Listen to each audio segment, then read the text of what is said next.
quizá un poquito más rápido, chicos, en esta parte para no atrasarnos tanto, ¿ya? Para no quedarnos tan pegados en algunas cosillas. ¿Cómo saco esto de aquí arriba ya? Quedamos aquí, ¿no es cierto? La producción, distribución, comercialización y almacenamiento de material pornográfico infantil. Y ahí. Trata de personas con fines de protección sexual, víctima o cualquier persona, penas agravadas si es menor de edad.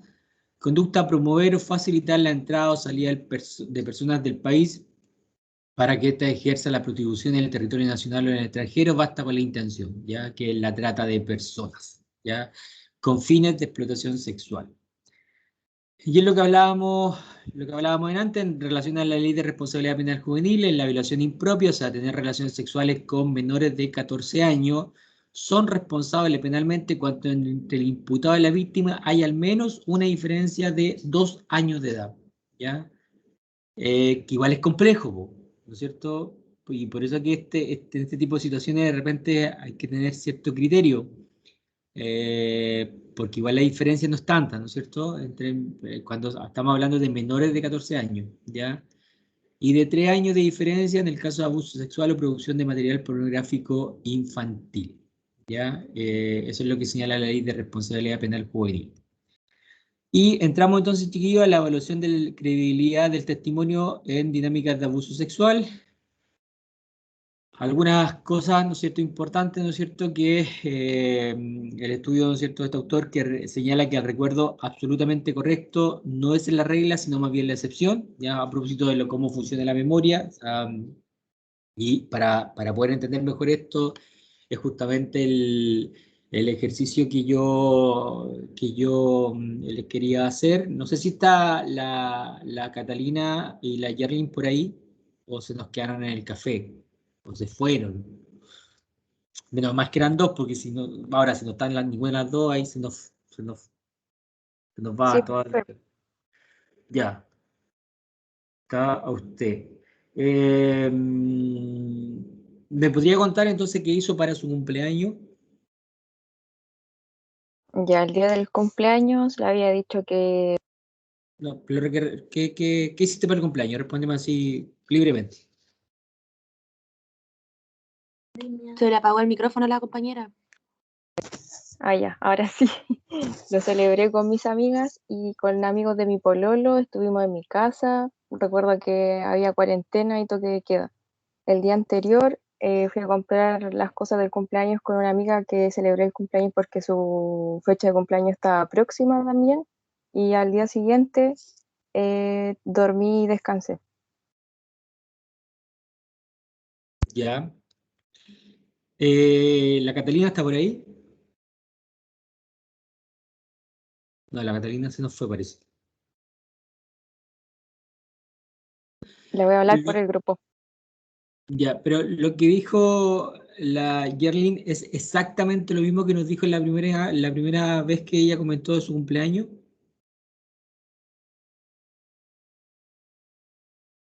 Le pregunto a los demás.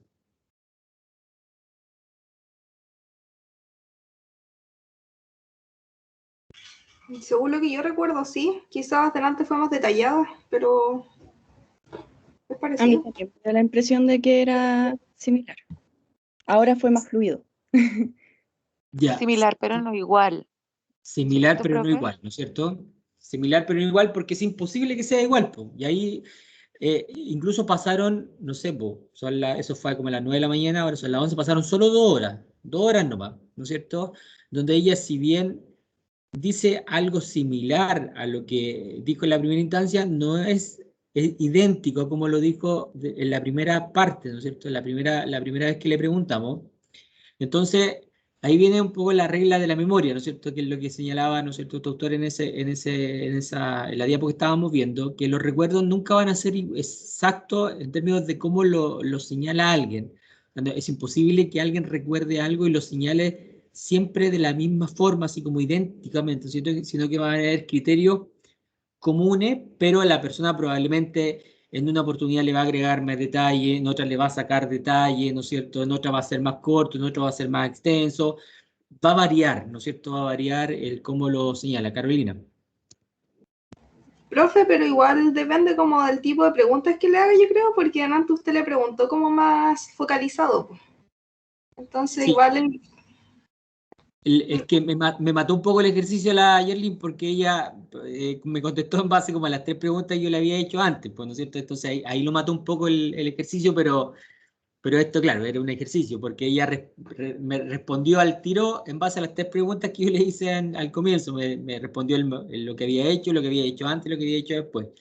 Es que tiene que ver justamente con que hicimos el ejercicio muy próximo en tiempo.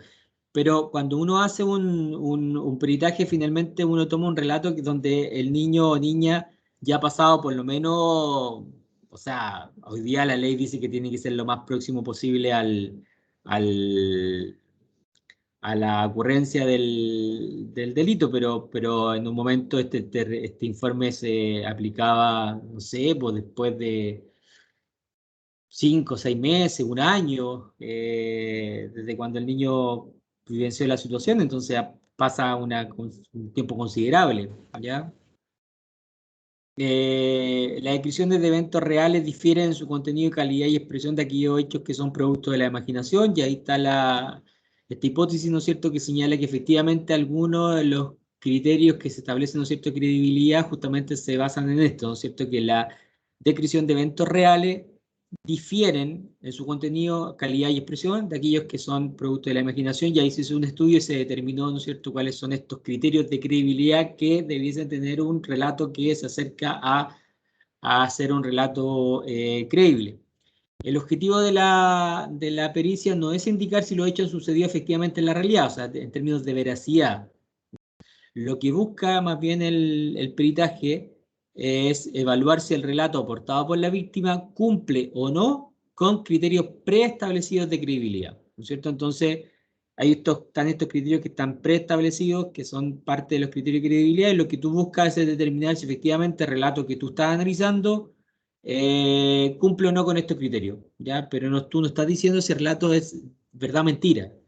Tú estás diciendo solamente que el relato cumple o no con estos criterios preestablecidos de credibilidad, ya que esa diferencia es importante poder hacerla, ¿no es cierto?, para entender cuáles son los alcances finalmente del peritaje. Y el peritaje se hace entre ámbitos. Ahí también siempre hay una confusión, porque si bien los criterios tienen que ver con el apartado B, tal como aparece ahí, análisis del contenido basado en criterios, que son el CBCA, hay muchas personas que lo malinterpretan o que de repente parten haciendo peritaje y se centran mucho en eso, que necesariamente en los criterios, pero dejan de lado el listado de validez o el protocolo de entrevista, que son también los otros 2 criterios del sistema. El sistema se llama SBA, ¿no es cierto? Entonces, no basta solamente con tener los criterios de credibilidad que están en el punto B, sino que también el relato tiene que tener una validez adecuada, y además tiene que haber estado hecho con una entrevista adecuada, ¿ya? Entonces, si no se cumple, de repente podemos tener un relato que cumpla con todos los criterios de credibilidad, que es el punto B, pero que no cuente con un protocolo de entrevista, o que la entrevista fue mal realizada, o que el listado de validez esté con algunas dificultades. Espérenme un segundo, chiquillo, que tengo que contestar me están preguntando algo urgente. Déjenme, disculpen, pero que tengo que responder ahora ya.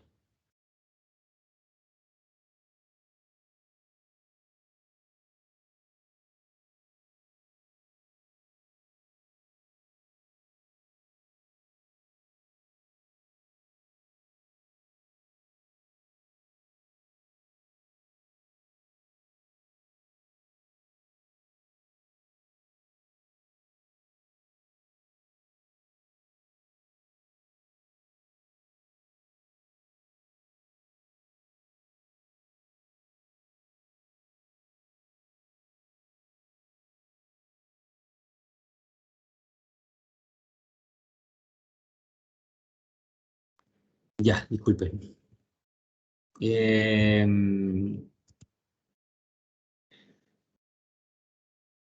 Entonces, están estos tres Profesor, ámbitos del... ¿Sí? disculpe, es que, ¿qué pasa? Porque dicen que dependiendo de la cantidad de años que pase, no se encuentra válido como el tema del hecho. Pero ¿qué pasa con los niños en ese caso?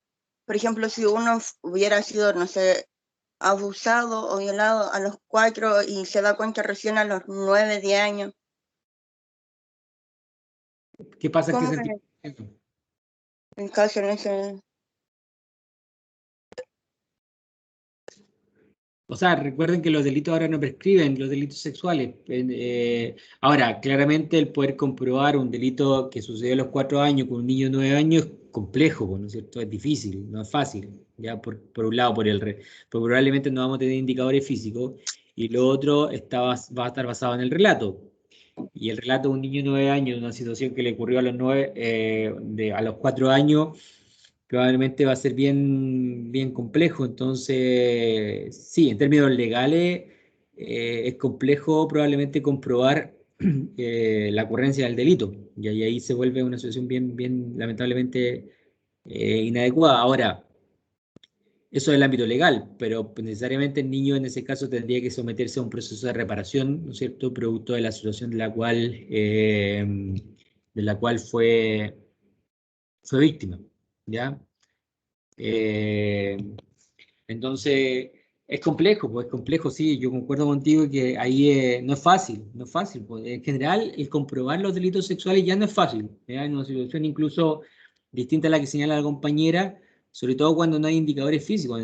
Cuando hay indicadores físicos es mucho más fácil, porque cuando no hay, nos queda el relato, y a veces nos vamos a encontrar con relatos que son muy cortos, que los niños no quieren hablar. Cuando son más chicos es más complicado, ¿no es cierto?, porque entregan relatos muy cortos, y que incluso de repente no se pueden ni siquiera analizar.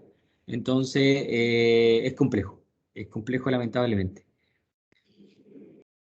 En la primera parte, ¿no es cierto?, que es la entrevista forense, donde obviamente hay que establecer una buena relación con el niño.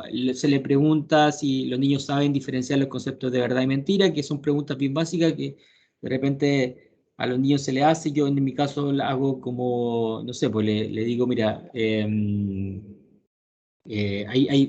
voy a sacar la pantalla mejor, pero voy a leer esto y después se lo muestro. Preguntas que tengan que ver con diferenciar los conceptos de verdad y mentira, y preguntas que tengan que ver también con la sugestionabilidad, ¿no es cierto?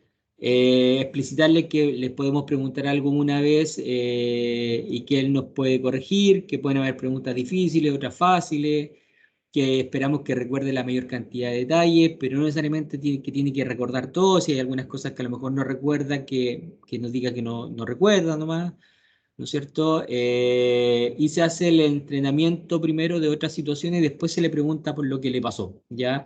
Idealmente, no, ya, ni siquiera idealmente, se tiene que grabar por sistema de video y audio, ¿ya? Se graba eso, obviamente se informa y se graba, ¿ya? Entonces, se parte con donde se le explica al niño, ¿no es cierto?, este proceso de entrevista. Y yo siempre les digo, por ejemplo, necesito que si yo te muestro esto, por ejemplo, y te digo que es un auto, ¿es verdad o mentira? No, es mentira. ¿Y por qué es mentira? Porque es un control remoto, ¿ya? Ya, si yo te muestro esto y te digo que es un teléfono celular, ¿es verdad o mentira? Es verdad, ya. Y así voy haciendo varias preguntas para identificar si el niño efectivamente diferencia los conceptos de verdad y mentira, ya que es parte del protocolo de la entrevista. Y lo otro es la pregunta del payaso, que yo denomino, ¿no es cierto?, que de alguna forma tiende a intentar discriminar respecto a los niveles de sugestionabilidad que tiene el niño. Entonces, el niño estando al frente, yo le digo, ¿viste el payaso que estaba en la sala de espera? Y los niños te dicen, ¿qué payaso? El payaso que estaba sentado al lado tuyo. No, no había ningún payaso. Sí, sí había un payaso que estaba sentado al lado tuyo. No, no había ningún payaso.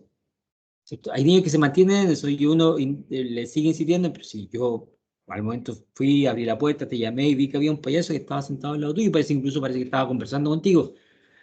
No, tío, y después empiezan como a reír ustedes. Algunos ya más dicen, "Usted está loco, tío, ¿no es cierto? ¿Cómo está diciendo eso? Si no había ni un payaso, ¿qué fue lo que vio?" Y de repente el niño incluso se puede tirar alguna broma, si era mi mamá la que estaba al lado, no era un payaso, qué sé yo. Y se mantiene la lógica de que efectivamente no había ningún payaso. Pero pueden haber niños que, frente a la segunda pregunta, si había un payaso, no sé si había un payaso, sí, sí parece que había un payaso. Sí, usted tiene razón. Sí, yo vi un payaso que estaba sentado al lado tuyo, sí, sí, en realidad sí, se había un payaso, ¿ya? Ese niño probablemente tiene más posibilidades de,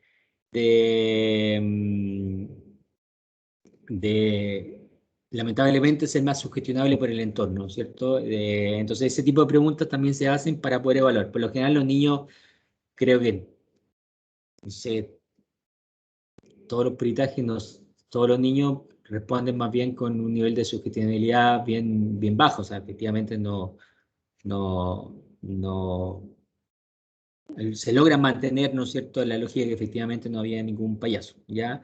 Y después se hace la fase de entrenamiento que se llama, que se le pregunta al niño lo mismo que yo le voy a preguntar cuando llegue a la dinámica de abuso sexual, pero con otros temas, ¿ya? Entonces, le digo ya, mira, necesito que me cuentes en relación a tu último, yo por lo general pregunto fechas que los niños sé que se van a acordar, pues entonces necesito que te acuerdes de tu último cumpleaños, ¿ya? Primero como narración libre, o sea, que me cuente como narración libre lo que me quiera contar de su cumpleaños y después le voy haciendo preguntas. Ya, y lo mismo parecía lo que hice con las compañeras, ¿no es cierto? ¿Qué recuerdas de tu cumpleaños? ¿Quién estaba? ¿Qué hiciste el día anterior de tu cumpleaños? ¿Qué hiciste el día posterior? ¿En qué lugar estabas? ¿Recuerdas en qué fecha fue tu cumpleaños? ¿Recuerdas qué día de la semana era tu cumpleaños? Pregunta un poco para indagar, ¿no es cierto? Eso.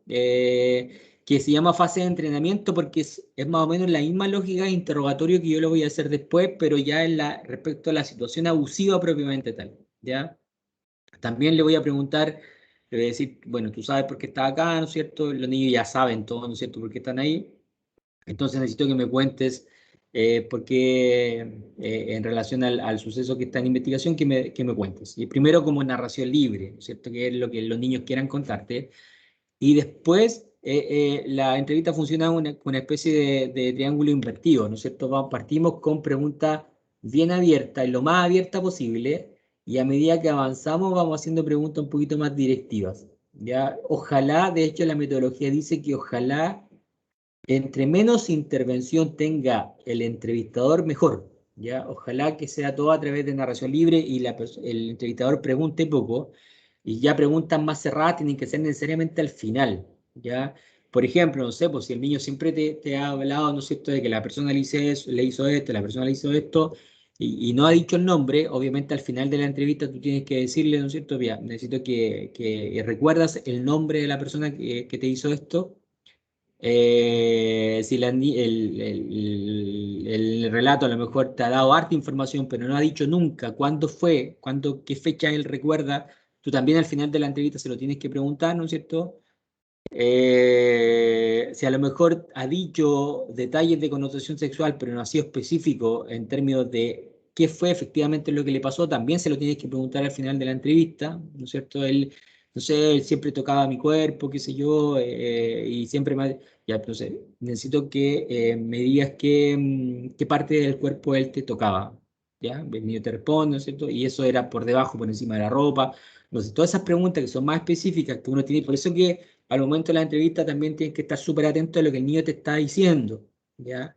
Para que al final de la entrevista tú hagas preguntas un poquito más directivas para intentar obtener información que es sumamente importante. O sea, obviamente es muy importante saber qué fue lo que pasó, ¿no es cierto?, en términos de detalles, porque puede ser uno u otro delito a propósito de los detalles que el niño te entregue. ¿Quién fue? ¿A quién él define como agresor, ¿no es cierto?, la persona que le hizo esto. Hay niños que, por ejemplo, por lo general saben y te dicen el nombre, qué sé yo, pero puede haber que es menos frecuente. Recuerden que las situaciones de abuso sexual son más bien en contextos más bien de personas conocidas, pero puede ser un episodio único que el niño iba en la calle, qué sé yo, y le hicieron algo, o niña, más bien, es más común. Y obviamente el niño o niña no sabe el nombre, pues, ¿no es cierto? Entonces uno ahí le pregunta ya, pero ¿recuerda la descripción? ¿Qué es lo que recuerdas de él? no, era grande, me acuerdo que andaba con una chaqueta café y era así como, no sé, era flaco, alto, en un momento vi que se dio vuelta y vi que tenía una barba, no sé, detalles, ¿no es cierto?, de la persona. Todo eso es re importante que el niño lo diga. A veces nos pasa que solo la narración libre basta, como en esta primera pregunta los niños te cuentan todo y al final casi no hay que hacer preguntas, ¿ya? Ese es un relato así como perfecto, porque obviamente no va a tener ninguna complicación respecto después a analizar qué pregunta hiciste, ¿no es cierto? Si fue una pregunta adecuada o no, o eventualmente pudiste cometer algún error de haber hecho una pregunta que inducía cierta respuesta, y eso después existe la posibilidad entonces que la entrevista quede invalidada, porque hiciste varias preguntas que inducían respuesta. Entonces, obviamente, si el niño cuenta a través de la narración libre todo, sin necesariamente hacer casi ninguna pregunta, te ahorras todo eso y además un relato mucho más rico después de poder analizar. Ahora, hay niños que en esta narración libre te dicen, no, vengo porque me pasó algo malo. Y se quedan ahí, ¿no es cierto? No hay más relato al comienzo. Y ahí es donde el entrevistador tiene que empezar a hacer preguntas que sean sumamente cuidadosas. Lo ideal, recuerden, es esta pirámide invertida donde al principio tienen que ser lo más abierta posible, ¿no es cierto? Para elicitar relato, o sea, muy abierta. Y a medida que avanzamos se va concretizando un poco más, ¿ya? Entonces, el cómo se realiza la pregunta, es clave al momento, ¿no es cierto?, de poder obtener un relato de la situación que se investiga. Carla. Profesor, ¿existe un estimativo de tiempo en el cual se realice? Por ejemplo, donde usted me está diciendo de varias preguntas abiertas, ¿cuánto tiempo debiera durar? No, la verdad que no hay un tiempo como ni mínimo ni máximo de cuánto dura una entrevista pericial, ¿ya? No, la metodología no dice el mínimo ni el máximo. Ahora, en promedio, de acuerdo a mi experiencia, una entrevista pericial dura entre 30 a 40 minutos, ¿ya? Es como eso el tiempo que tú ocupas en la entrevista, ¿ya? No es más que eso, entonces tampoco son tan largas, ¿ya? Pero no hay un mínimo ni un máximo, ¿ya? Obviamente hay unas mucho más cortas, otras mucho más largas, qué sé yo, ¿ya? Pero igual me sirve tener como un estimativo de tiempo para poder organizarlo en el momento que uno lo haga, porque hay personas que tienden a hacer más preguntas de las debidas, por ejemplo, y hay personas que a la vez tratan de acortarlo y pueden perder información muy importante, que en este caso creo que no se debería hacer, por lo menos hacia ese lado. Después cuando veamos los criterios, de alguna forma los criterios también te van dando cuenta de a qué áreas también quizás son importantes poder obtenerla y el niño no te la ha dicho, ¿no es cierto? Yo les dije algunas que son claves, pues, ¿no es cierto? La identificación del agresor, el lugar donde ocurrieron los hechos, la fecha donde ocurrieron los hechos, esas cuestiones son claves que tienes que preguntarlas sí o sí siempre, y si el niño no te la ha dicho, tienes que preguntárselas. Los detalles, connotación sexual, ¿no es cierto? Esas cuatro preguntas para mí son vitales en todo proceso y si, insisto, el niño no te lo ha dicho, tú tienes que hacerla, ¿ya? Porque y lo complejo de esto es que después terminaste la entrevista y si no lo hiciste no tenéis posibilidades, pues, porque el análisis se hace en base a eso. Entonces, si nunca le preguntaste y el niño siempre te dijo que mi tío me hacía esto, que mi tío, entonces tú te quedas con que el tío le hizo esto y después cuando haces el análisis, ¿no es cierto? Señalas que el tío tanto y eso y después en el juicio te van a preguntar, ya, pero el niño, ¿a quién identifica como tío? Al tío, po. No, pero el niño tiene 6 tíos. ¿A quién identifica como tío? No, la verdad que no le pregunté. Ahí probablemente si tú emitías ese tipo de respuesta, tu informe queda de inmediato invalidado. O que me puede referir, ¿no es cierto? Típicas preguntas de juicio, ¿no es cierto? Me puede referir de acuerdo al relato del niño, en qué periodo ocurrieron los hechos. La verdad que el niño no lo refiere. Pero, ¿usted se lo preguntó? No se lo pregunté. Ya, ahí probablemente el informe queda de inmediato invalidado. Entonces, por eso que hay que ser súper cuidadoso. O sea, la entrevista pericial, uno tiene que estar sumamente preparado para poder hacer una buena entrevista pericial, porque si se te van estos detalles, después no tenéis posibilidad. O sea, no es que yo después llame al niño, ¿sabe qué? Se me olvidó preguntarle a la mamá, ¿sabe qué? Acabo de hacer la entrevista pericial, se me olvidó preguntarle a quién identifica como, ¿me puede decir? ¿Le puede? No, pues si la entrevista está grabada, está cerrada, y eso después incluso uno tiene, al momento de emitir el informe, tiene que enviar copia de la grabación, ¿ya?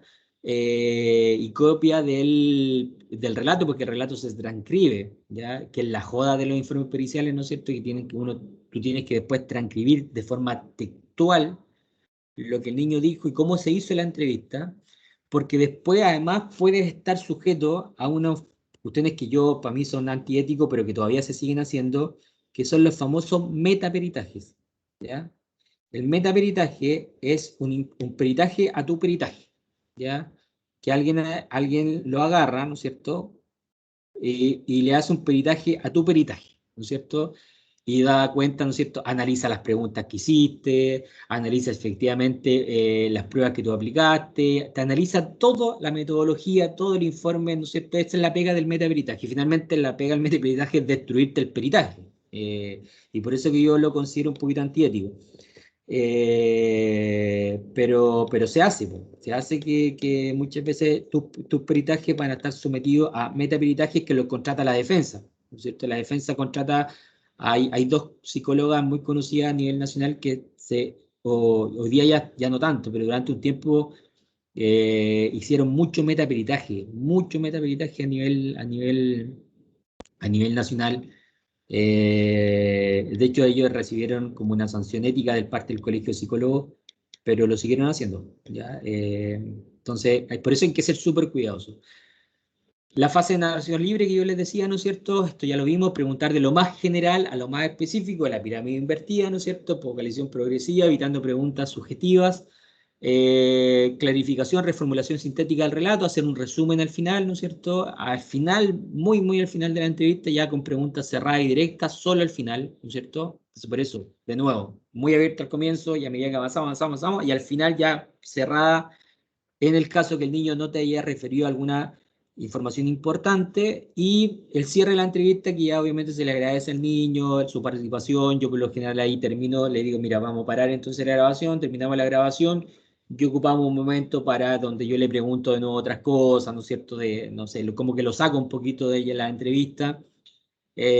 Ocupamos también un espacio quizá para jugar en sesión, no sé, lo saco un poquito no es que termine ya, la mamá pase, listo, sino que ocupo ciertos momentos un poco para sacar al niño de lo complejo que es, ¿no es cierto?, relatar este tipo de situaciones. Recuerden que siempre va a ser complejo, siempre va a ser complejo que el niño tenga que volver a contar lo que vivenció, y a veces eso complejo significa que tiene a niños desbordados emocionalmente al momento de relatar lo que está pasando, ¿ya?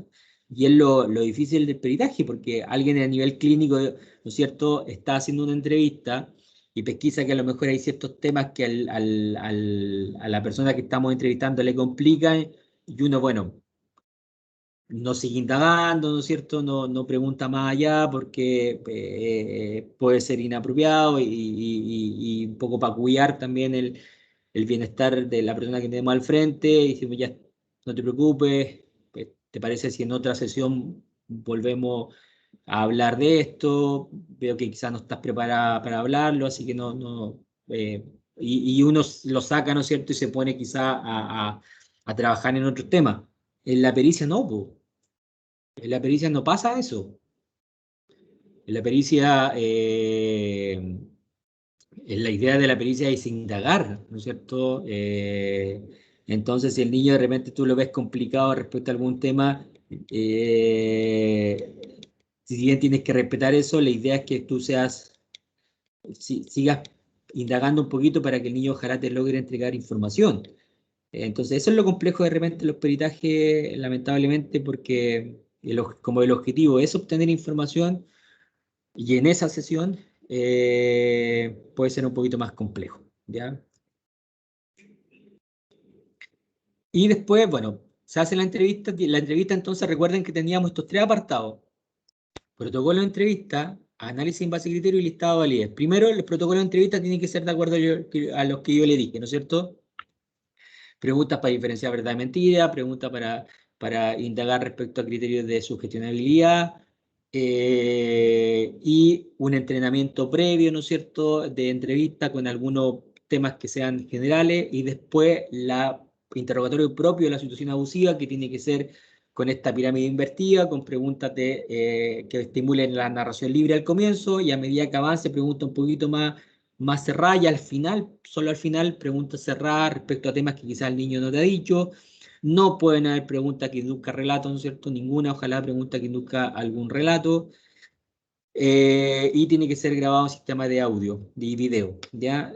Todo eso tiene que cumplirse para que efectivamente señalar, ¿no es cierto?, que la entrevista fue realizada de acuerdo al protocolo, ¿ya? Si ustedes no lo hacen de esa forma, ¿no es cierto?, después alguien que eventualmente puede hacer un metaperitaje o eventualmente un defensor bien preparado respecto al tema metodológico, te puede hacer preguntas en esta línea y puede decir, ¿no es cierto?, entonces que tu informe está, no es válido porque no se siguió el protocolo de entrevista, ¿ya? Entonces, por eso hay que ser cuidadoso respecto a cómo se realiza, ¿no es cierto?, este primer apartado, que es el protocolo de entrevista. Posteriormente está el análisis de los criterios, que son 19 criterios, ya que uno tiene que, recuerden que transcribe el relato, y después de transcribir el relato y tenerlo en una hojita, ¿no es cierto?, con todo el relato, que a veces son relatos, no sé, pues de 10 hojas, 15 hojas, pues son relatos sumamente largos, otras veces pueden ser un poquito más cortos. Yo tengo que ir analizando este relato entonces en base a estos 19 criterios, ya que se están diferenciados en 5 grandes categorías, pero que son 19 criterios. La primera categoría tiene que ver con las características generales, y el primer criterio que tú tienes que evaluar al momento de analizar el relato es que ese relato tenga una estructura lógica, ¿no es cierto?, que tenga cierta coherencia. Finalmente, este segundo apartado para mí es la clave, que la narración resulte comprensible para el evaluador, ¿ya? Básicamente con eso. Si tú lees después el relato, que tú lo tienes transcrito, y es un relato que te resulta lógico, comprensible, basta con eso para que tú digas que el primer criterio está presente, ¿ya? Que es un relato lógico, con cierta coherencia, con un hilo conductor, que después vamos a ver que no tampoco tiene que ser así como como así tan estructurado, pero que tenga cierto hilo conductor y que sea coherente, y que tú lo leas y te llegue a la determinación, ¿no es cierto?, que un relato que te resulta comprensible. Basta con eso para que tú digas que el primer criterio está presente, ¿ya?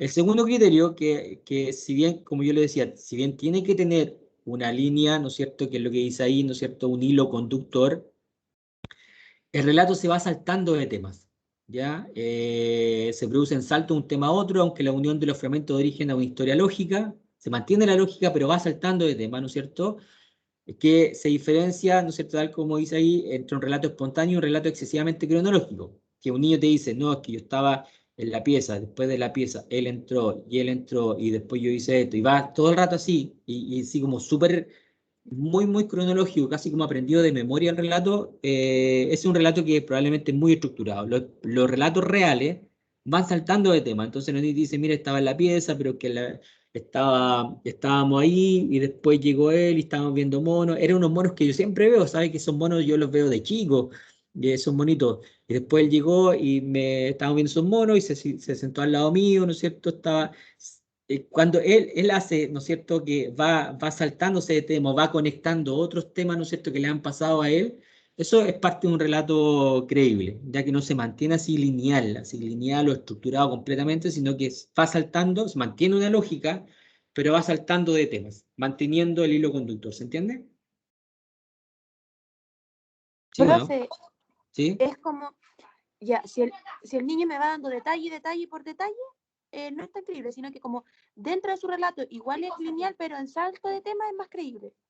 Claro, más que detalles, que sea muy cronológico, ¿no es cierto? En el primer que va haciendo así como muy lineal, o sea, va manteniéndose solo en un eje, no salta nunca de un tema, en un tema como adicional. Eso es un relato muy estructurado y no cumpliría el criterio. Pero ustedes, si que en algún momento llegan a hacer este tipo de informes, se van a dar cuenta que los niños van saltando de forma increíble de temas, ¿no es cierto? Mantienen, pero van agregando así, pum, pum, adicionalmente temas. Y eso lo hace un relato que mantiene una lógica, pero que va agregando relatos espontáneos de situaciones, ¿cierto?, de tema a otro, ¿ya? Y por último, la presencia de detalle. Entre más detalles tenga un relato, mejor, ¿ya? Entonces, que sean de tipo sobre todo sensorial, lo que vieron, lo que escucharon, lo que tocaron, el olor que había, ¿no es cierto?, qué sé yo.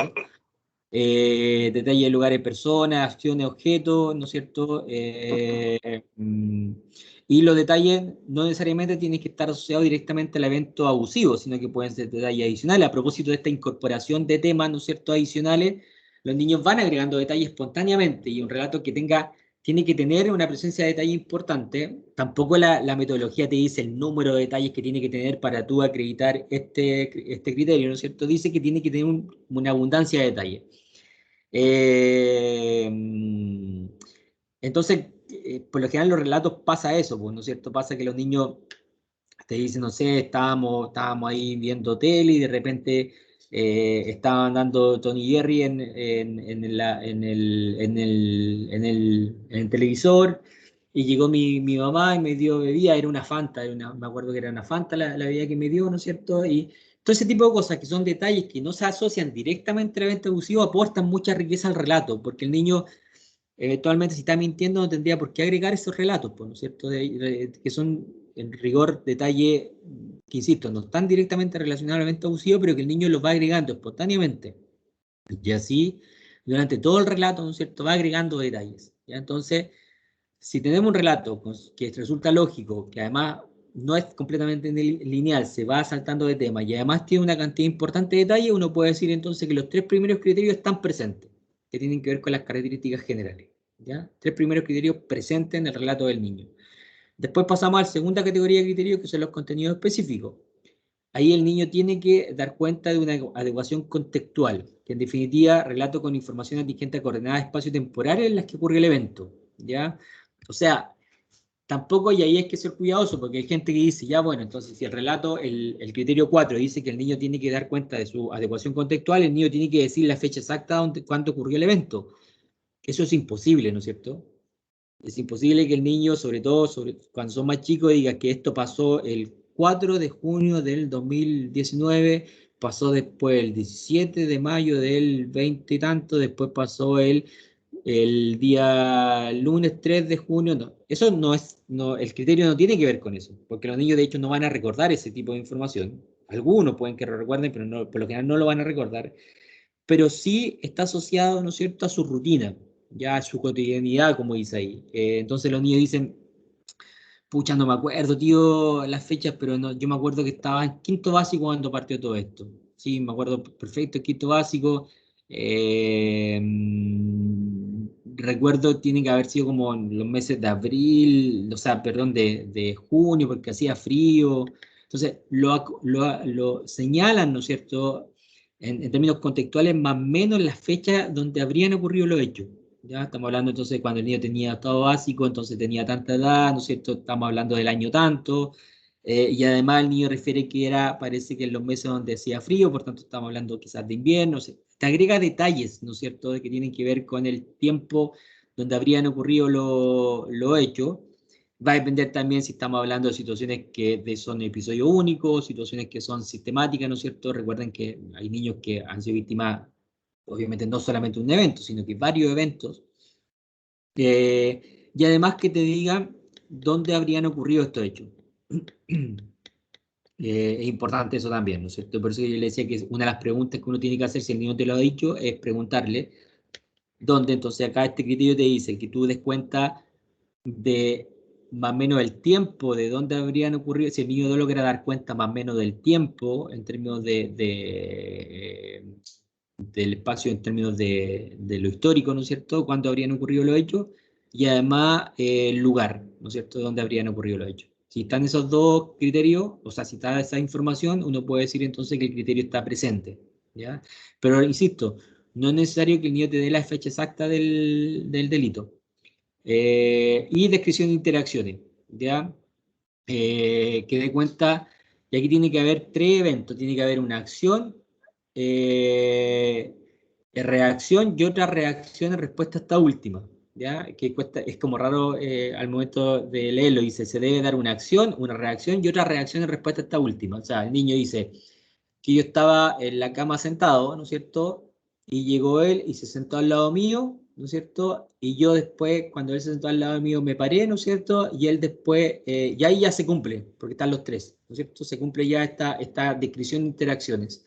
Pero además los niños después te van agregando más, pues después yo me paré, ¿no es cierto? Y él llegó y ahí me empezó a tocar, ¿no es cierto? Qué sé yo. Ya, pero se debe cumplir por lo menos esta cadena, estas tres, ¿no es cierto? Una acción, una reacción a esta acción, ¿no es cierto? Y una reacción a esta última, ¿ya? Yo estaba en la cama, ¿no es cierto? Esa es la acción. Después él llegó, abrió la puerta, entró a mi pieza, esa es la reacción.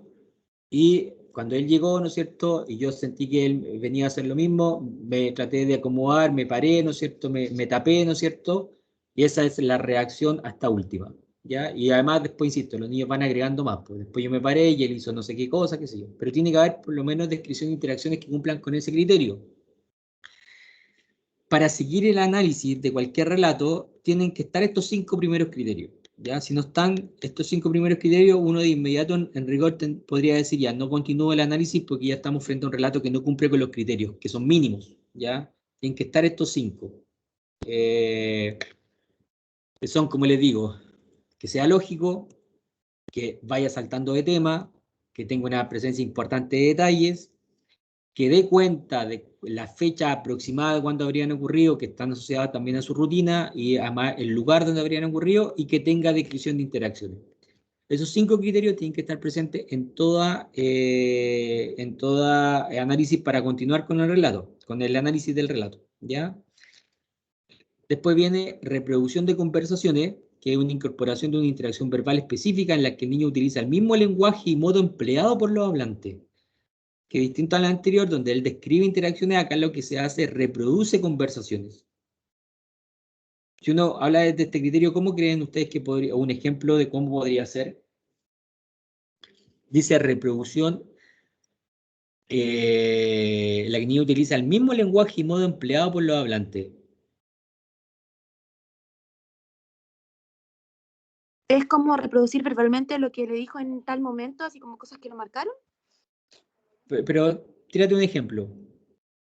Me dijo que me bajara los pantalones y abriera las piernas. Ahí está reproduciendo textualmente lo que le dijo la persona, ¿o no?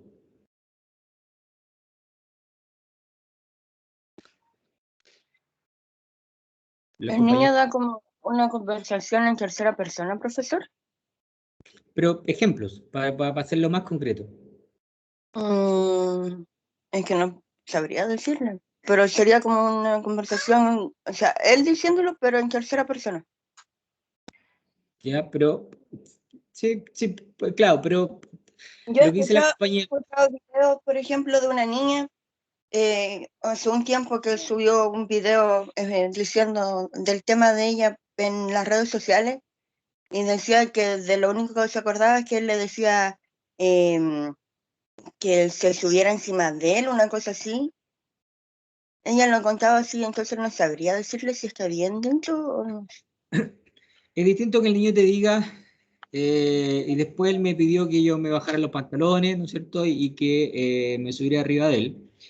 Ahí no necesariamente está dando cuenta de una interacción, pero no necesariamente de una reproducción de conversación, sino que es distinto cuando el niño te le dice, después estábamos ahí y él me dijo, bájate los pantalones, si tú no te los bajas, yo te voy a hacer tal cosa, te voy a llevar al baño y tú vas a tener, y no sé. Cuando tú te das cuenta entonces que el niño reproduce la conversación tal cual como la dijo la persona, ¿no es cierto? Ahí estamos en presencia de este criterio. ¿Se entiende la O sea, diferencia? con la misma, Lo que dije la yo misma no serviría. Lo que dijo la Leticia en rigor no serviría. No, sería más bien una descripción de interacción. Mientras se den estos 3 puntos que les dije. ¿No es cierto? Porque lo que dice la Leticia no es una reproducción de conversación del relato Verbal. textual y de la misma forma como lo hizo la persona. ¿Se entiende?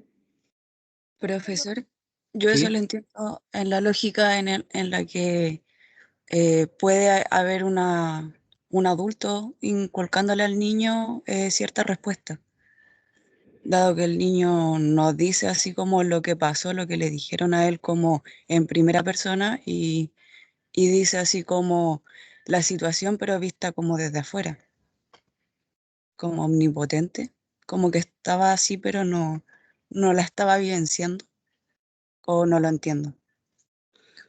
No, no lo logro entender muy bien, pero recuerden que estos son criterios de credibilidad, entonces se supone que relatos creíbles, lo que dice la metodología, que estos criterios son criterios que han sido vistos en relatos que tienen credibilidad. Entonces, si el niño tiene la capacidad de señalar lo que la persona le dijo de forma literal, ¿no es cierto? Es mucho más creíble y es un criterio de credibilidad, ¿no es cierto? Que relatos que puedan ser inventados, fantaseados, qué sé yo. Entonces, si el niño efectivamente da cuenta del relato textual que ocupó la persona al momento del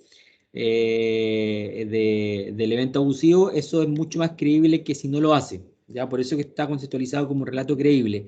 Pero para que sea puntuado, ¿no es cierto?, para que esté presente, tiene que tener esta característica, ¿no es cierto? No basta con que el niño diga que no, que estábamos y él me dijo que saliera de la pieza, sino que el niño dice, es que estábamos y ahí él me dice, sal de la pieza, o si no sales, yo te voy a pegar, ¿no es cierto? Incluso te lo dicen con una connotación distinta al momento del que te lo están refiriendo, le dan también, ¿Con un tono de voz como, distinto, profe? sí, de hecho, pues, sí, pues como que el niño ocupa la misma voz o entonación que la persona se lo dijo en el momento abusivo, ¿ya? Profe, ¿Sí? serviría también, por ejemplo, teniendo en cuenta que en estos contextos muchas veces las personas que son las que hacen el abuso no ocupan más bien un simbolismo dentro de los mensajes, no necesariamente, por ejemplo, el tema de las tocaciones la disfrazan con el tema del juego, que es un juego, que ya hay queda entre tú y yo y no le puedes contar a nadie, o queda este mismo tema de llamar a las partes del cuerpo de otro modo. Cuando cuando el niño lo ocupa en el relato, ¿sirve también como en este mismo criterio o no? Depende, porque aquí este criterio es bien, porque él a ver, intentando entender lo que dice el compañero, él puede decir es que estábamos y él siempre señalaba, ¿no es cierto?, así como le ponía a las partes del cuerpo otros nombres, le decía, ¿no es cierto?,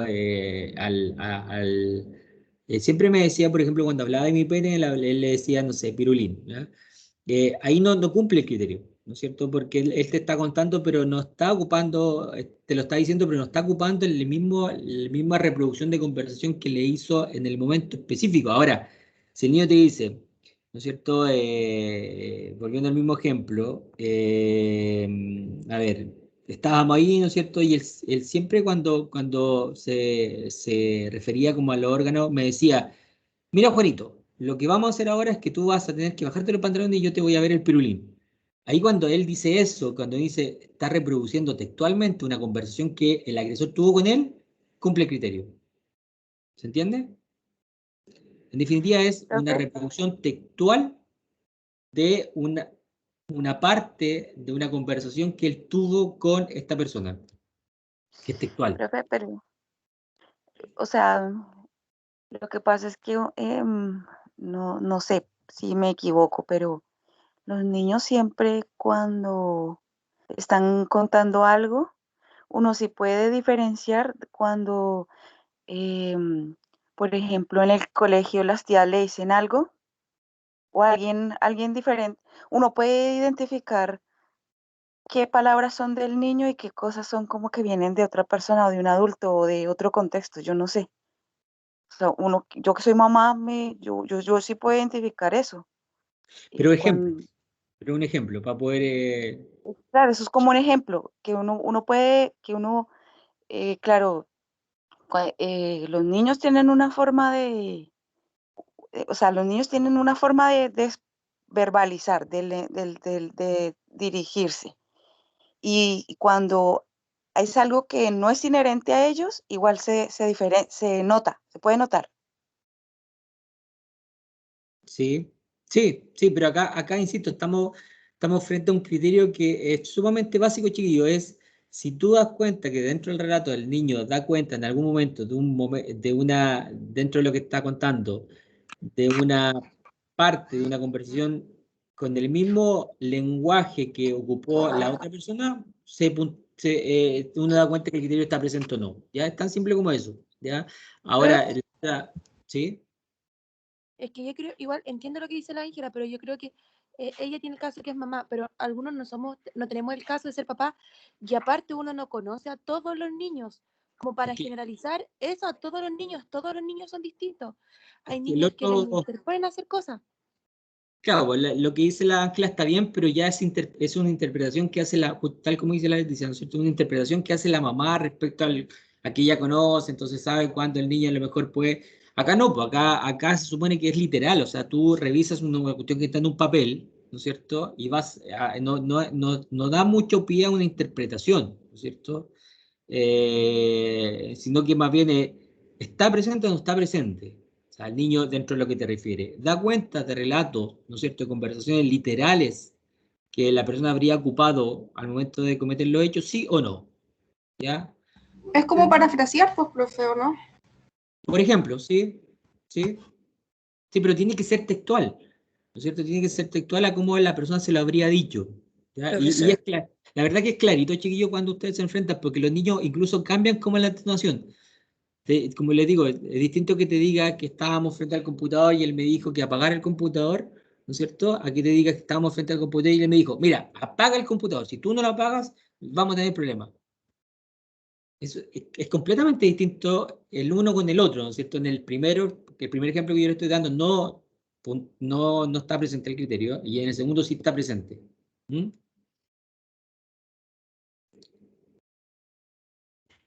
El profesor, compañero, Profesor, ¿y eso se puede ver también en los niños de víctimas de violencia familiar? ¿qué cosa? Por ejemplo, el hecho de que den la narrativa así tal cual como se las da, por ejemplo, no sé si el maltratante del papá, entregar la misma narrativa que le da él. Pero recuerden que estamos aquí haciendo peritaje por abuso sexual. No sé, pero por eso le estoy preguntando si en ese punto, solo ese punto, se puede dar también en la otra parte. Puede ser, pero es que ahí sería irresponsable, ¿no es cierto? Porque esto es una metodología que está circunscrita en delitos sexuales, ¿no es cierto? Y no basta solo con que esté este criterio y diga, entonces es creíble. Este criterio está dentro de una metodología mucho más amplia para recién ahí tú sacar la conclusión si es creíble o no es creíble. Entonces, no es que yo ocupe este criterio, ¿no es cierto? Y lo aborde a otro tipo de situaciones y diga, no, entonces si el niño me está contando una situación de abuso, de violencia intrafamiliar, y da cuenta, ¿no es cierto?, relatos textuales de lo que le hizo la persona, entonces el niño cae dentro de la categoría creíble, sería irresponsable, ¿no es cierto?, porque estamos dentro de una metodología donde estamos hablando de un criterio dentro de una metodología mucho más completa que te va a permitir después poder concluir si es creíble o no es creíble, ¿ya? Entonces, esto está circunscrito a dinámicas de abuso sexual. ¿Mm? Ya, después quizás cuando veamos un ejemplo lo vamos a entender un poco mejor. Complicaciones inesperadas durante el incidente. Recuerden que son los primeros 5 que tienen que estar sí o sí. Después del 6 para adelante, por lo general, de hecho este criterio es de poca frecuencia. Ya el de reproducción de conversación en general es un criterio que no se da mucho. ¿Ya? Complicación inesperada durante el incidente, que el niño haga mención espontánea por parte que el niño haga mención espontánea de situaciones imprevistas que complican o detienen el curso o finalización de la agresión descrita. También, si es un episodio único, es mucho más difícil que ocurra, ¿no es cierto? Cuando son episodios sistemáticos, es más fácil que el niño dentro de los episodios que te está contando, porque uno no solamente le pregunta de uno, sino que por lo general le pregunta cuando son más sistemáticos, le pregunta la primera vez que ocurrió, la última vez que ocurrió, el evento que más recuerda, ¿no es cierto? Entonces el niño da cuenta no solamente de un episodio, te da cuenta de varios episodios. Entonces, la posibilidad de que ocurra este criterio más bien en esos casos más que en un episodio único. El criterio dice que pasa alguna situación que tiende a complicar la ejecución de la situación abusiva. Entonces el niño te dice, mira, que estábamos ahí, pero justo en ese momento llegó mi mamá. Entonces él se paró y se salió de la pieza, ¿ya? Ese tipo de mención, ¿no es cierto?, sería un criterio que puntuaría, ¿no es cierto?, acá como una complicación inesperada durante el incidente, ¿no es cierto? O Profe, estábamos, ¿sí? pero la complicación inesperada no será en todos los casos, po, ¿o sí? No, pues por eso lo estoy diciendo, no se dan todos los casos, y por eso que de aquí para adelante los criterios no es que tengan que estar todos, ¿no es cierto? son criterios que los primeros 5 tienen que estar, y de aquí para adelante tienen que haber algunos, hasta por lo general, si bien tampoco antes existía un número, hoy día se habla que ojalá tenemos que acercarnos al número como de 13 criterios presentes, de los 19 tienen que haber por lo menos unos 13, y los que no están, yo podría explicarlos, pues si yo estoy frente a una situación de episodio único, en un juicio digo, este criterio, ¿no es cierto?, es menos probable que ocurra, ¿no es cierto?, en esta situación porque estamos hablando de un episodio único, ¿ya? Entonces la posibilidad de que un episodio único justo pase algo que complique, ¿no es cierto?, la situación del incidente es mucho menos probable que cuando estamos frente a episodios sistemáticos, donde tenemos varios episodios y en alguno de ellos pasó algo, ¿no es cierto?, que hizo que hubiera alguna complicación o situación imprevista que complique o detenga el curso o finalización de la acción descrita. ¿Ya? Por eso que uno tiene que irlos puntuando y también tener la capacidad de poder explicar en un juicio los que no están presentes, por qué no están presentes. ¿Ya? Y explicar también que la metodología no dice que tienen que estar los 19, tienen que estar los 5 primeros, necesariamente, y después se agregan más, ojalá llegar a un número de 13, y los que no están, ojalá explicar por qué no están. ¿Ya? Profe, ¿Sí? Que no me quedó muy clara la 7, la de situaciones inesperadas. Eso. ¿A qué se refiere? Como que no lo entendí mucho. Cualquier situación, Carolina, ¿no es cierto? Por la voz, ¿no? Sí, profe. Cualquier situación que complique o detenga el evento abusivo propiamente tal. Entonces puede ser que la persona llegó a alguien, la llamaron por teléfono, no sé, cualquier situación que el niño diga que estaba ocurriendo el evento, pero algo pasó, hubo una complicación inesperada, tal como dice ahí, ¿no es cierto? Una situación imprevista que por un lado complicó o detuvo el evento abusivo propiamente tal, ¿no es cierto? Es que estábamos ahí, ¿no es cierto? Y él iba a empezar a bajarme los pantalones y él sintió un ruido de afuera, entonces se quedó paralizado, ¿no es cierto? Y como que me dejó ahí un rato, me acuerdo que incluso salió a mirar, ¿no es cierto? Si, qué es lo que había pasado, y después regresó y ahí de nuevo y ahí ya me bajó los pantalones, qué sé yo. Eso que te dijo, ¿no es cierto? Esta complicación, ¿no es cierto? Que pasó en ese evento abusivo, que justo cuando le estaba bajando los pantalones, escuchó un ruido de afuera y hizo que él se detuviera y fuera a ver, eso acredita, ¿no es cierto?, como una complicación inesperada durante el incidente. Por eso que yo les profe, comento que este criterio no necesariamente está presente en todos, pues si en un episodio único, ¿no es cierto?, que pase eso, es mucho menos probable que pase, ¿no es cierto?, una complicación inesperada cuando estamos hablando de eventos sistemáticos, cuando hay más de un evento abusivo. profe,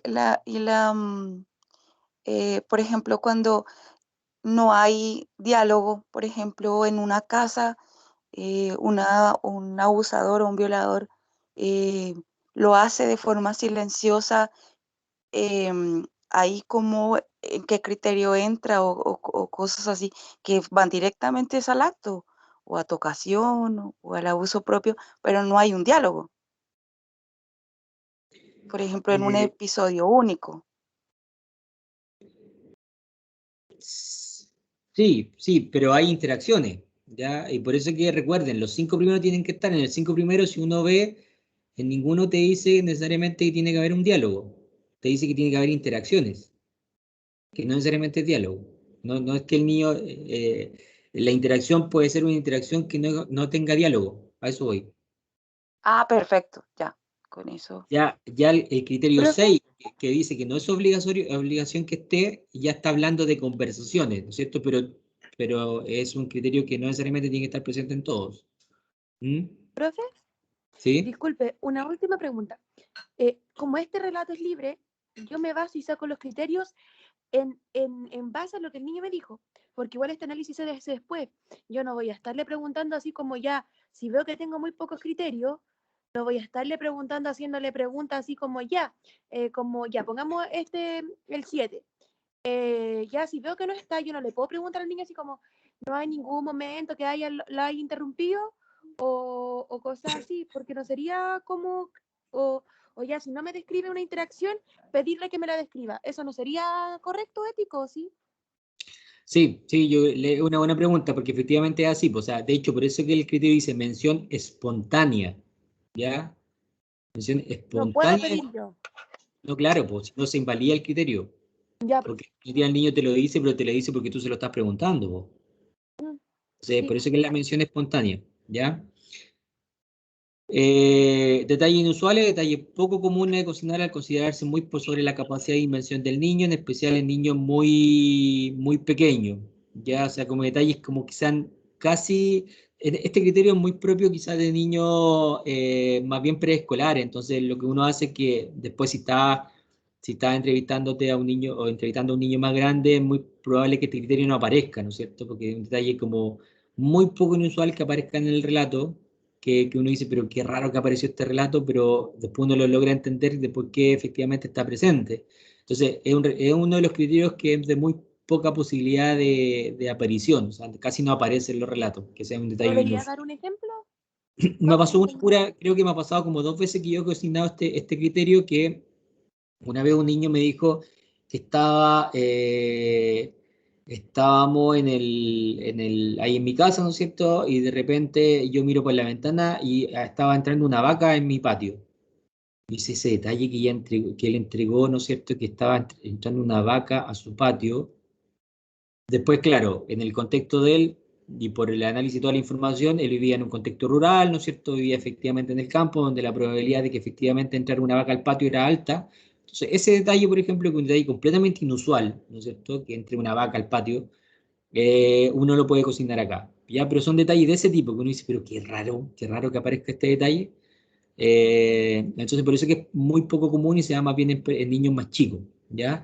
Distinto al otro criterio, que es el detalle superfluo, ¿no es cierto? Que en realidad aquí caben todos los otros detalles que no forman parte del curso del acontecimiento abusivo, no se relacionan directamente con este, sino que son periféricos y poco relevantes para apoyar la acusación, que son todos los detalles que uno dice, pero ¿por qué el niño agregó esto?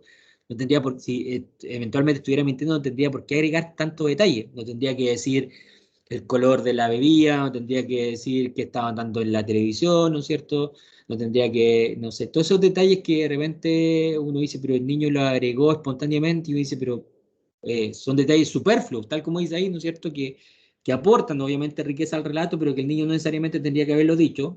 Todo esto van acá, que te diga el color de las cosas, lo que estaban, ¿cierto?, dando en la tele, lo que él estaba comiendo ese día. O sea, todo detalle, ¿no es cierto?, que puedan aparecer adicional, uno los consigna acá, y este es uno de los criterios que por lo general está presente, porque los niños dentro de los relatos efectivamente incorporan muchos detalles superfluos a la narración.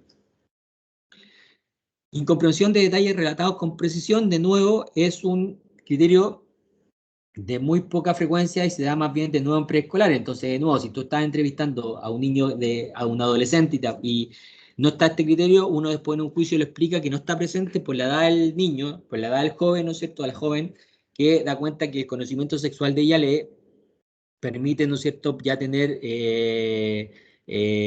un conocimiento sexual, ¿no es cierto?, que pueda comprender, ¿no es cierto?, los detalles que ella estaba relatando.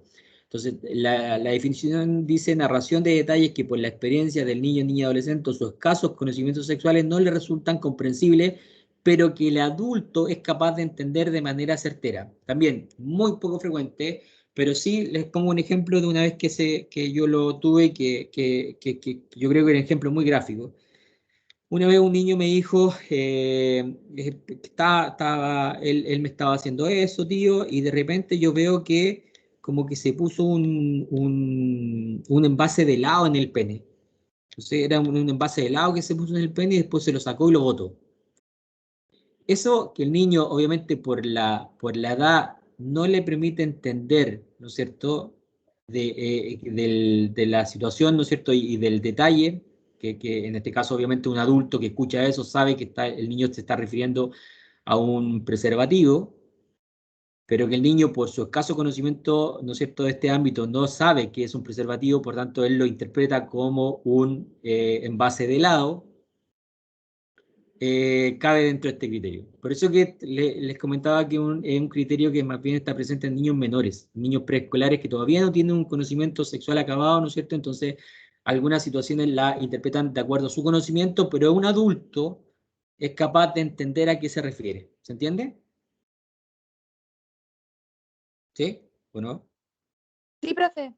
Es de muy baja frecuencia, ¿ya? Pero por ejemplo, ese ejemplo yo creo que es clarito para poder entenderlo. Asociaciones externas relacionadas, criterio número 11, referencia a situaciones ajenas al evento abusivo, pero vinculadas con este, ¿ya? Por ejemplo, que la niña te diga, mire, la verdad que él siempre iba a mi casa y siempre como que él me miraba así medio raro, ¿ya? Siempre como que yo, no sé, me levantaba y él siempre como que me miraba. Yo sentía que siempre me estaba mirando el cuerpo. Esa situación que en rigor no está relacionada al evento abusivo en sí, pero que sí está vinculada, ¿no es cierto? Si uno puede decir, ¿no es cierto?, que él, cada vez que ella se paraba, le miraba y le miraba su cuerpo y ella sentía que le estaban mirando su cuerpo, es una asociación, ¿no es cierto?, un evento que se vincula al evento abusivo, pero que no es el evento abusivo propiamente tal.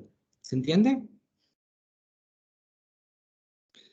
Él cada vez que iba me regalaba cosas, ¿no es cierto? Me regalaba dulce o trataba siempre como que conversar conmigo, y siempre se sentaba al lado mío y yo sentía que como que siempre que me iba y me regalaba cosas como para que yo le tuviera más confianza, no sé, eso también podría ser conceptualizado, ¿no es cierto?, como una asociación externa relacionada, o sea, que uno sabe que ese tipo de situaciones están vinculadas al evento abusivo, pero no son relacionados directamente a una situación abusiva propiamente tal, pero que uno, ¿no es cierto?, logra vincularlo a propósito de las dinámicas que hay detrás, ¿no es cierto?, de este tipo de situaciones, ¿ya? Por eso que el criterio se llama asociaciones externas relacionadas, o sea, que se refieren al evento abusivo, pero no de forma directa, ¿ya? Como lo previamente, ¿Perdón? sería como lo previo, No como necesariamente previo, porque puede ser, recuerden, por ejemplo, un evento sistemático puede ser entre uno y otro, ¿no es cierto? Que ok. las cosas, ¿no es cierto?, que no se relaciona directamente a los eventos abusivos, sino que esté relacionado, pero de forma indirecta, ¿no es cierto? Entonces, él después, ¿no es cierto?, de que me hacía eso, siempre después me enviaba mensajes por WhatsApp y estaba siempre como enviándome cosas al WhatsApp, ¿no es cierto? Eso es un evento, eso es una asociación externa relacionada, ¿no es cierto? El mensaje Ok. no necesariamente responde al evento abusivo propiamente tal, pero se relaciona, ¿ya? Alusión al estado mental del subjetivo del niño, esto por ejemplo también es un criterio que aparece mucho, ¿no es cierto? Porque, de nuevo, a producir lo que preguntaba la compañera, dice referencia espontánea. No es que yo le pregunte, ¿no es cierto? Porque si yo le pregunto al niño, ¿y qué te pasaba a ti cuando te sucedía eso? Obviamente el niño va a decir, no, que me daba miedo, qué sé yo, y hoy, criterio, listo, no, pues porque ahí tú se lo preguntaste, ¿ya? Entonces por eso dice referencia espontánea respecto a sus emociones, temores, pensamientos experimentados por él o ella durante el episodio abusivo, así como los cambios experimentados en dicho estado subjetivo durante el transcurso del evento. Esto es de muy fácil frecuencia porque los niños sí espontáneamente te dicen, ¿no es cierto? Él de repente apareció, y la verdad que yo con solo que apareciera me dio mucho miedo, no sabía qué hacer, después él hizo eso, me empezó a amenazar, y yo decía, pero ¿qué voy a hacer? Tenía mucho miedo de contarle a mi papá. Todo ese tipo de detalles espontáneos que me aparecen mucho, ¿no es cierto? Uno lo conceptualiza dentro de este apartado. Atribución del estado mental del agresor es lo mismo, pero respecto, de nuevo espontáneo, pero respecto a pensamientos, sentimientos, motivos que el niño atribuye al agresor durante el episodio abusivo, ¿no es cierto? Por ejemplo, yo siento que él entró a la pieza y desde que entró, yo creo que él iba con la intención de hacerme algo, porque yo lo miré y tenía una cara media rara, ¿no es cierto? Entonces, todo eso esa verbalización que el niño hace respecto a lo que el agresor pensaba o las intenciones que tenía el agresor, uno las puede acreditar, ¿no es cierto?, dentro de esta atribución del estado mental del agresor, ¿ya? Correcciones espontáneas, que el niño...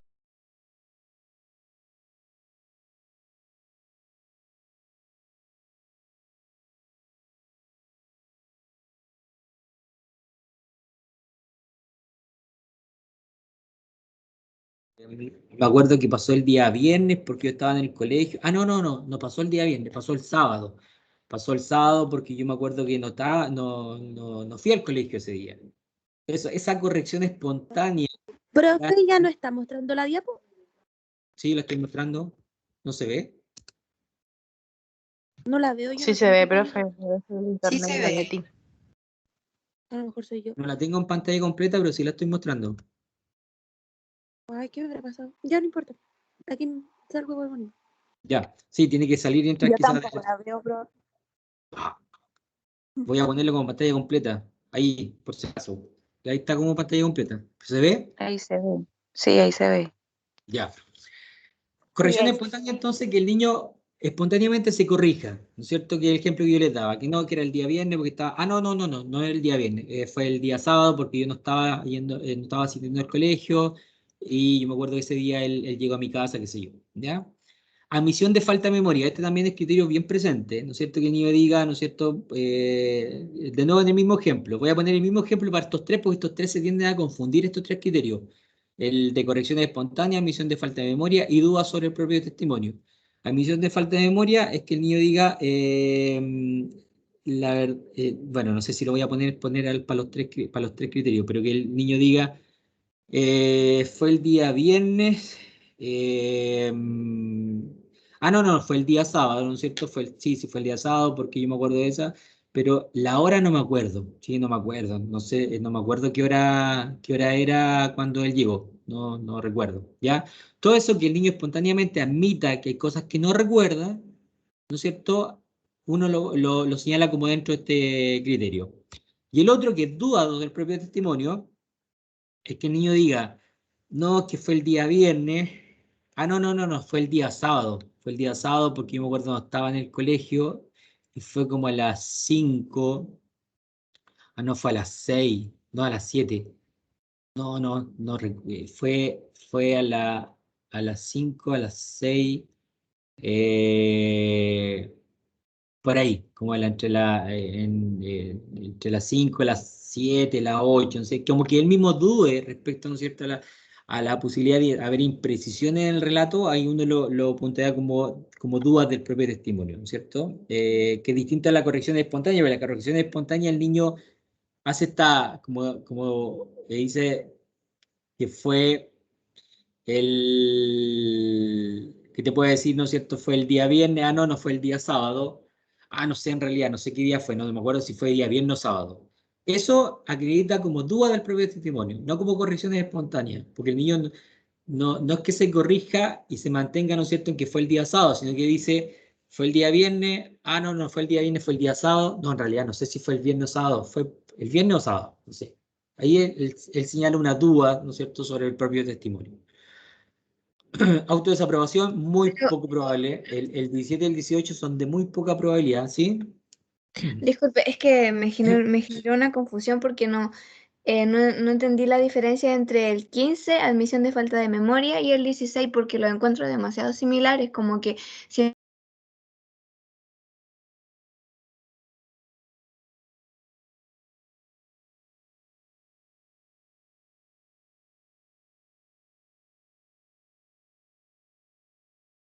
El mismo apartado puede acreditar para ambos criterios, ¿no es cierto? Cuando el niño reconoce, tal como dice ahí, la incapacidad de recordar lo que, ¿no es cierto?, te dice espontáneamente, es que la verdad que no recuerdo cuánto pasó, no, no me puedo acordar si el día que ocurrió. Y él te dice además que no me puedo acordar qué día ocurrió porque no sé si fue día sábado, día domingo. Eso podría efectivamente acreditar para ambos, ya porque explicita su incapacidad, ¿no es cierto?, de recordar que es para este criterio y además te genera la duda. Entonces ahí puede acreditar para ambos. ¿Se entiende? En cambio, si él solo se queda con que fue el día viernes, no fue el día sábado, fue el día viernes o sábado, ¿ya? Y sigue, y sin acreditar que existen imposibilidades de recordar, ¿no es cierto?, de admisión de falta de memoria, ahí no acredita solo para el segundo, ¿se entiende? Hay una pequeña diferencia, que el primero explicita su dificultad para evocar, recordar eventos, ¿no es cierto?, que le generan muchas veces, ¿no es cierto?, que por tanto después venga una duda respecto al testimonio que está entregando, pero puede que esa duda la diga sin necesidad de haber explicitado que no recuerda. ¿Se logra entender o no? Sí, ahora sí entendí, profe, muchas gracias. El 17, la autodesaprobación, que es como culparse, ¿no es cierto? A ver, que es también muy de baja probabilidad, por lo general los chicos después además recuerden que ya vienen de repente con un proceso, obviamente si el niño ya pasó por un proceso de terapia es imposible que aparezca este criterio, pues igual que el otro. Como él, dentro de los procesos terapéuticos, los niños, uno de los objetivos es el desculpabilizarse respecto a la situación que vivieron, obviamente no van a incorporar estos relatos, así como no, es que en realidad, pucha, yo igual tuve la culpa porque yo no tenía que haberme paseado en ropa interior frente a él, entonces yo creo que igual fui culpable de lo que me hizo. Ese tipo de situaciones es muy poco probable, ¿no es cierto?, si el niño ya pasó por un proceso terapéutico, ¿no es cierto? Bueno, no va a haber una autodesaprobación respecto a elementos que él incorpore como autoincriminatorio, ¿ya? Y por último, menos que el niño diga, ¿no es cierto?, y refiera a cierta reacción acerca de un sentido de perdón, disculpa o justificación al agresor. No, que en realidad lo hizo porque, pucha, no sé, pues me quería entregar cariño, pero es que no supo cómo hacerlo, porque él la verdad que no sé. Todo ese tipo de relatos que también es muy poco frecuente que ocurran, pero que podría aparecer, ¿ya? Y por último, el criterio 19 tiene que ver más que con el relato propiamente tal, con que el niño dé cuenta efectivamente, ¿no es cierto?, de datos, de dinámicas, ¿no es cierto?, psicológicas propias y asociadas a eventos de abuso sexual. Entonces, si el niño dice que, no sé, porque él cada vez que iba le hacía regalo y que después lo amenazaba, ¿no es cierto?, y que además le dijo que si él contaba de lo que él hacía iba a matar al papá a la mamá. Después en este criterio uno dice que, ¿no es cierto?, el relato evidenciado por la niña da cuenta de dinámicas propias de situaciones de abuso sexual, dando cuenta de un abuso de poder entre la víctima y el agresor, considerando la diferencia de edad, abuso de la relación de confianza, dado su condición de padrino, padre, abuelo, qué sé yo, y además observan, ¿no es cierto?, dinámica que llevaron a la niña a mantener el silencio, ¿no es cierto?, dinámica a través de amenazas, ¿no es cierto?, para que la niña mantenga silencio, señalando tanto, ¿no es cierto? Uno da cuenta de dinámicas propias de situaciones de abuso sexual, por eso que las dinámicas hay que conocerlas, pues, hay que conocer cómo funcionan, ¿no es cierto?, estas dinámicas que por lo general tienen que ver con eso, abuso de la relación de confianza, abuso de la relación de poder, ¿Profe? dinámicas para que las niños mantengan silencio, ¿sí? Pero el criterio 19 no viene exactamente, bueno, no es que exactamente lo diga el niño, sino que es nuestros conocimientos aplicados al relato del niño y un texto elaborado por nosotros. Claro, sí. Ya, entiendo eso. Y la última duda respecto a mí. Respecto a lo del detalle que yo le hacía de las preguntas, que uno preguntara, ¿es para todos los criterios o solo algunos? Lo que yo decía, esto de si veo que me está faltando un criterio y un criterio no está nombrando, como preguntarle, ¿es para todos los criterios igual o para algunos solamente? El único criterio que uno podría preguntar y que no necesariamente tiene que ser espontáneo es el que tiene que ver con la fecha y el lugar. Eso sí, uno lo puede preguntar al final, y una pregunta abierta, si me recuerda en qué lugar ocurrió esto, efectivamente ahí uno podría incorporar, pero es lo único, ¿ya? Y el nombre, pero recuerden que el nombre en ningún momento bueno, acá lo puede señalar uno, ¿no es cierto?, el elemento específico que el niño reconoce como víctima a tal persona, quién es el padrastro, qué sé yo, pero los demás tienen que ser más bien espontáneos, ya espontáneos, de relato Ya, espontáneo que profe. hace el niño, ¿sí? Sí, entendido totalmente. Solo les voy a dar, porque ya por la hora, porque recuerden que llegamos a estas dos, ¿no es cierto? Voy a irme atrás, perdón, acá. El protocolo tiene 3 análisis. La entrevista bien realizada, que ya lo vimos, los análisis del criterio, que ya lo acabamos de terminar, y nos va a quedar para la próxima clase el listado de validez, ya que el último punto que yo tengo que considerar al momento de hacer el análisis del relato, que lo vamos a ver así súper rapidito, pero le vamos a dar énfasis la próxima sesión, la próxima clase, El estado de validez tiene 4 áreas. Primero, que las características psicológicas del niño sean acorde a la edad que tenga, qué sé yo, al conocimiento que tenga. De nuevo aparece el tema de que sea una entrevista bien realizada.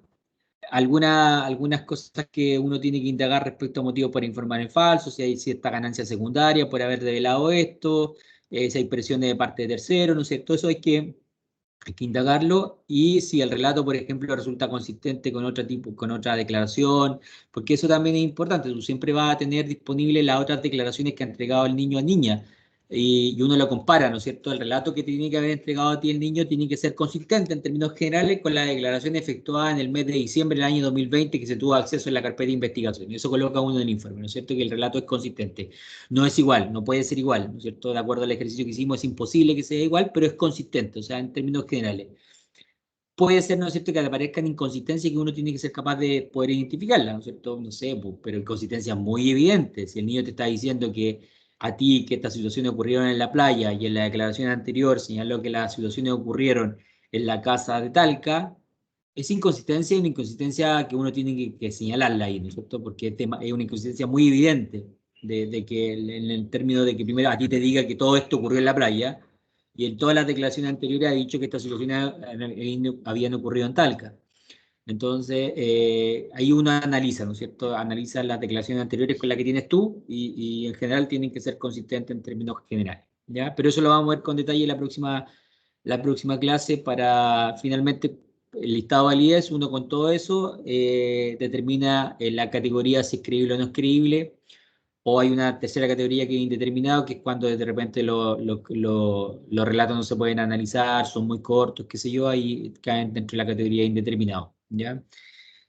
Bien, nos queda harta pega para la próxima clase, chiquillos, porque tenemos que terminar de ver y tenemos que ver los otros dos, que si bien son un poquito más cortos en términos como del procedimiento, porque hoy día este es el más largo, porque tuvimos que ver primero todo lo que tiene que ver con la ley de delitos sexuales, y después meternos al informe. El próximo, en el de daño y en el de habilidades parentales, ahí vamos a ver algunas cosas teóricas pero generales, quizá un poquito más rápido incluso, porque me interesa que sí o sí la próxima semana terminemos de ver los 3 informes, porque son los 3 informes que después en la clase siguiente ustedes van a tener que hacer.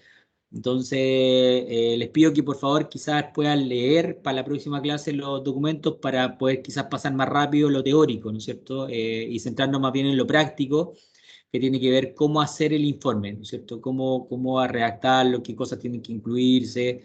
Me interesa más centrarme en eso, más que en lo teórico propiamente tal, así que por favor les pido que lean los documentos que están en la plataforma, ¿ya? Eso, chiquillos. Dudas, preguntas, consultas en estos 2 minutos, 3 minutos que nos quedan. Profe, Sí. pero una duda. ¿Lo que vimos nosotros eran los criterios que hay que tener en base para hacer el análisis, o esta ya era una forma de hacer informe? No, son los criterios que hay que tener. Después yo les voy a mostrar. Todavía no vemos cómo hay que hacer el informe. Ya, profe. No. Ya, Después, profe.